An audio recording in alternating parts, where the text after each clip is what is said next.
That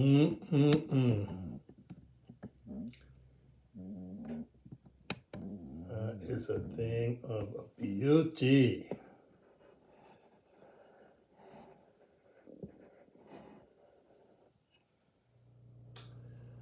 Hello folks, welcome to another episode of Dean Cuisine. We're going to do one of my favorites, Cincinnati versus Kansas City football today at 1 o'clock. So we're going to make buffalo wings. We'll start off with the actual wings themselves.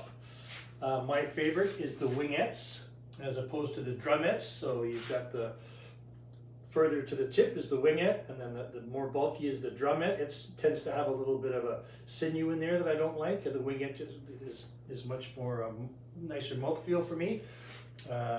And so we don't have a deep fryer, so we're going to be doing it in the oven.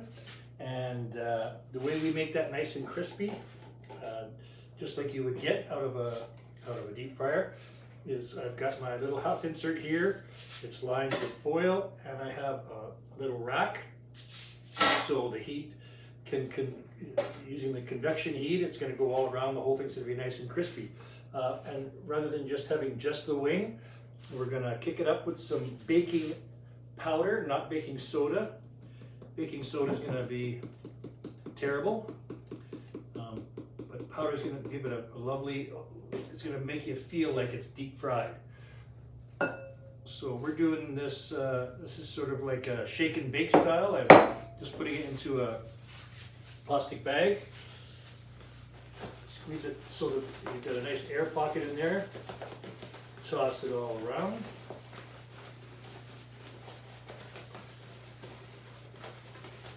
There's going to be so much seasoning with this. We're going to be making the buffalo sauce, and we're going to be making a ranch dressing. So don't worry about seasoning this. It's going to be packed with flavor. You'll never notice the difference. Okay, these are absolutely fantastically coated.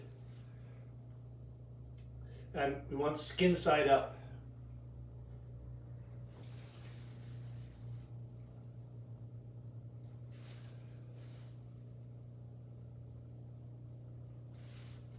So, who invented buffalo wings? So it's not because of the animal, the buffalo. It's because they were invented in Buffalo by a woman named Teresa Bellissimo in 1968, I think.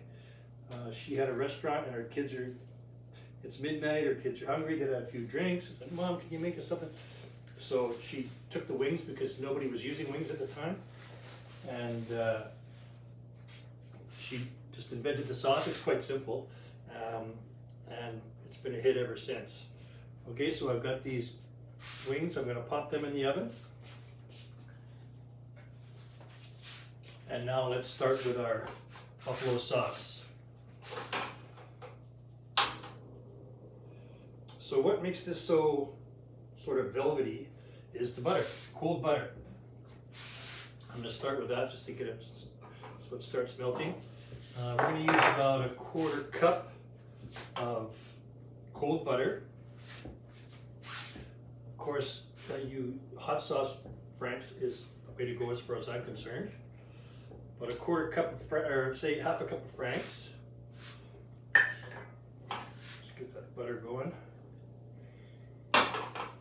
You certainly don't want to burn the butter. You just want to melt it.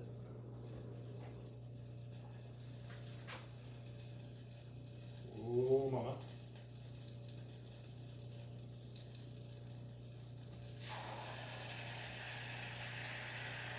Beautiful. I'm not plugging Franks, so I just like it. A little bit of acidity. So I think the original recipe called for just white vinegar. I like to go with a white wine vinegar. I can smell it already. The wings already. Just a splash.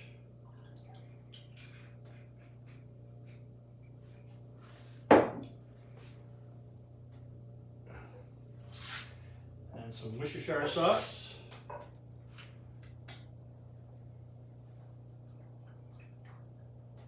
I like the old Three Stooges show. Curly would say, Worcestershire sauce.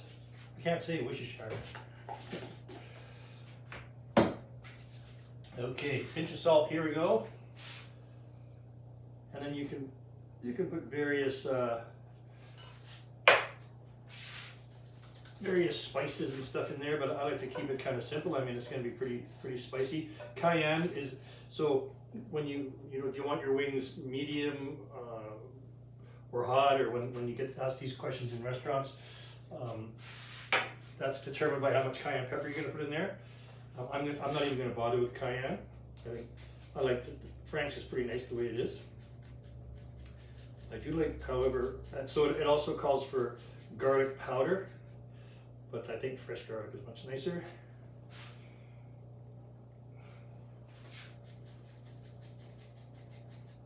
Wonderful.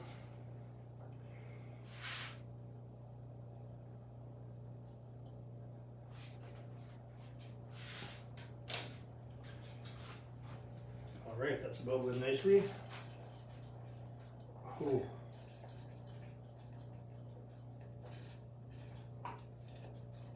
It smells incredible. Just got hit with the vinegar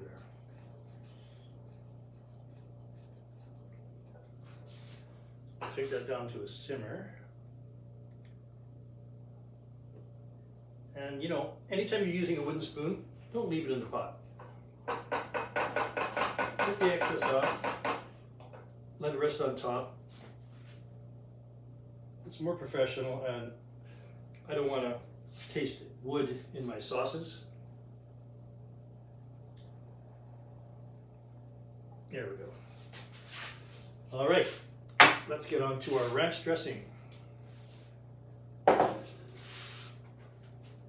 So you don't have to go to the supermarket and spend $5 or $6 or $7 on a container of ranch dressing. If you actually look at the ranch dressings that you'll see in the supermarket, you probably can't pronounce half the ingredients in there. Totally unnecessary. When you make it at home, it's nice and fresh.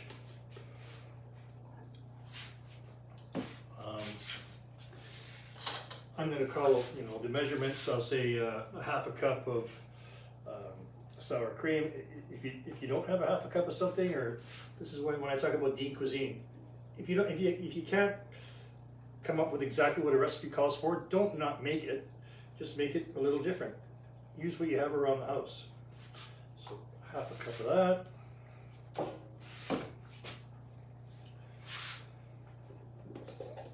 Mayonnaise. This is starting to spout all over the place. I get all over my jacket.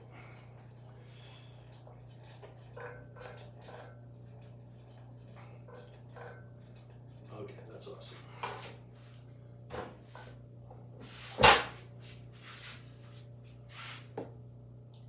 Again, half a cup of mayo.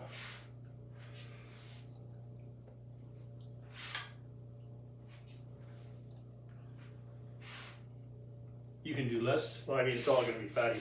I've got an 8% sour cream. You can go 14. You can go, I don't know how high you can go, up to 30 probably. And now buttermilk. So I didn't have buttermilk. Am I going to go to the store and spend $5?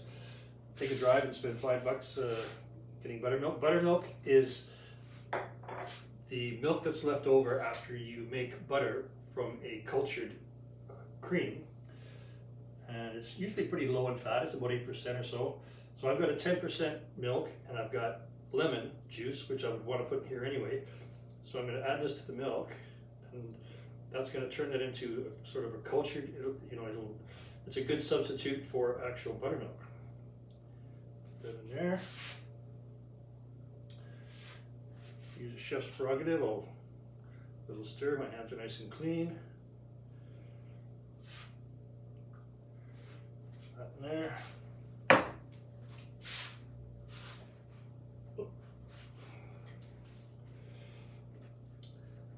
Little pinch of salt. Right there.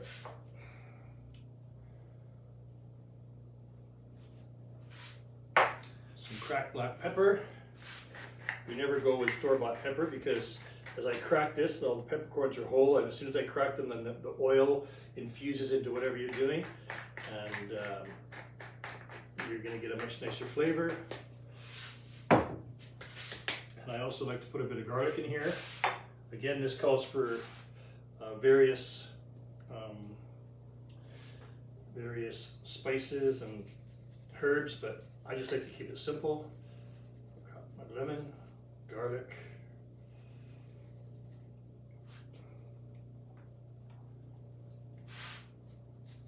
I'm grating this on the finest possible grate so that it gets all over the place and you don't have chunks of garlic in there.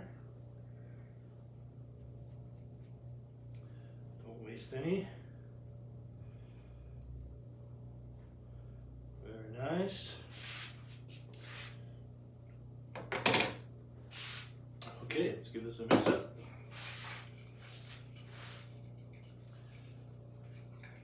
You should probably use a whisk, but I've left the whisk at the restaurant, so a spoon will do.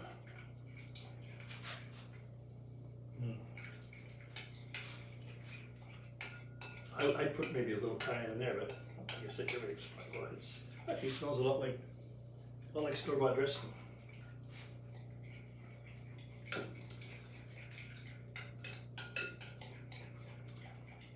Okay. So we're going to let that rest.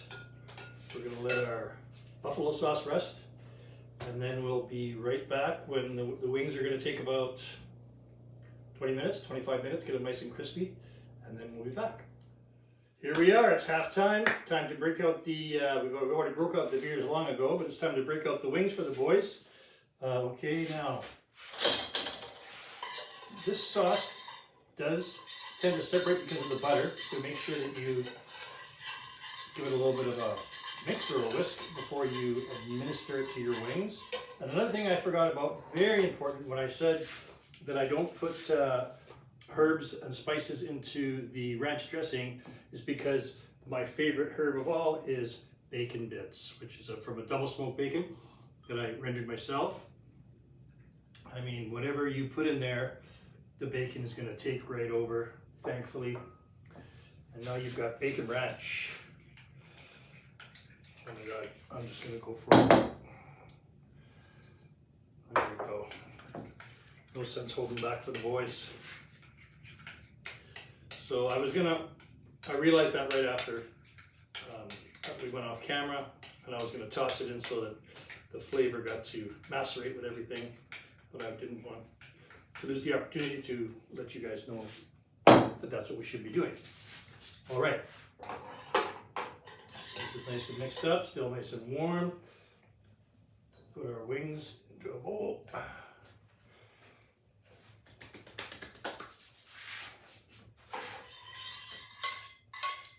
Buffalo sauce going. Oh, it's really like the butter really does a lot.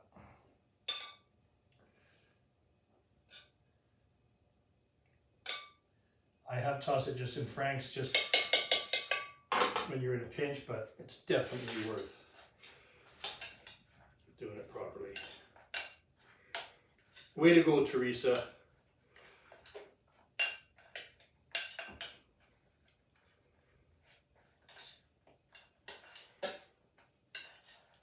And to be honest, like, I'd be making way more of these, and I'd put them in a big bowl and I'd be tossing them like that, but I'm going to get my whites all covered in hot sauce, and it's pretty tough to get out, I'll tell you that. Okay.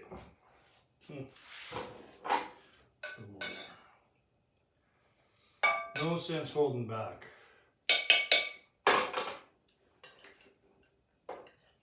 All right. I mean, I don't think you're going to get this lovely of a flavor and plumpness in a pub.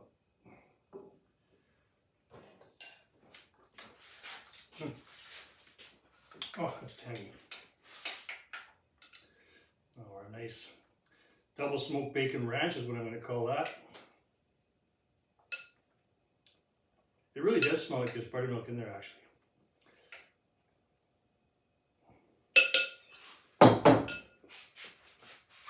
Okay.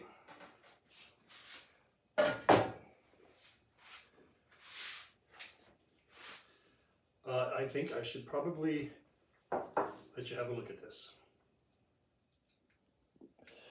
Check it out. They're just glistening. This lovely ranch. Excuse me for doing this. Oh, the bacon really does it. Okay, let's get down to trying it. Well, here we are. Like they say, the proof is in the pudding. I got my napkin ready because it's going to be a little bit gooey. I'm going to grab my favorite wingette.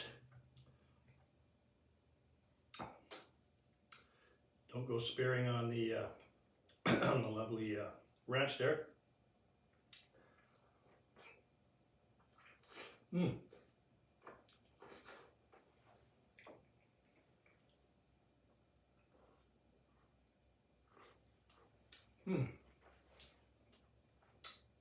Falling right off the bone.